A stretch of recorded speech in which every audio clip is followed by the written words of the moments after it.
Hi எல்லாருக்கும் வணக்கம். நம்ம இன்றைக்கி சூப்பரான பொரியல் பார்க்க போகிறோம். தண்டுக்கீரை பொரியல். கீரையை நல்லா க்ளீன் பண்ணிவிட்டு நல்லா வாஷ் பண்ணிவிடுங்க. அதில் இருக்க மண்ணெல்லாம் அப்போ நல்லா க்ளீன் ஆகிடும். நல்லா பொடியாக கட் பண்ணி எடுத்து வச்சுக்கோங்க. சின்ன வெங்காயம் 1 கப்பு, ஒரு வரமிளகாய். கீரையை தாளிச்சு விட்டுடலாம். இப்போ ஒரு பேன் வச்சுட்டு சுடானே 2 ஸ்பூன் ஆயில் விட்டு கடுகு பொரிஞ்ச உடனே கொஞ்சம் ஜீரகம் போட்டுருங்க.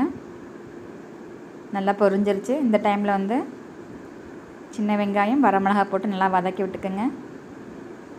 இந்த கீரையில் அதிகமான சத்துக்கள்லாம் நிறைஞ்சிருக்கு. நார் சத்து இருக்குது, அயன், கால்சியம், இவ்வளோ சத்துக்கள் நிறைஞ்சிருக்கு. இதில் டெய்லி குழந்தைங்களுக்கு கொடுத்தோம்னா அவ்வளோ நல்லது உடம்புக்கு. ஒரு 5 மினிட்ஸ் வேக வச்சிங்கன்னா போதும். சூப்பரான கீரை ரெடி ஆயிடுச்சு. தேவையான உப்பு போட்டுக்கோங்க. தேங்காய் 2 ஸ்பூன் போட்டு இறக்கிடலாம். இந்த வீடியோ உங்களுக்கு பிடிச்சிருந்துச்சுன்னா லைக் பண்ணுங்கள், ஷேர் பண்ணுங்கள், சப்ஸ்கிரைப் பண்ணுங்கள். தேங்க்யூ.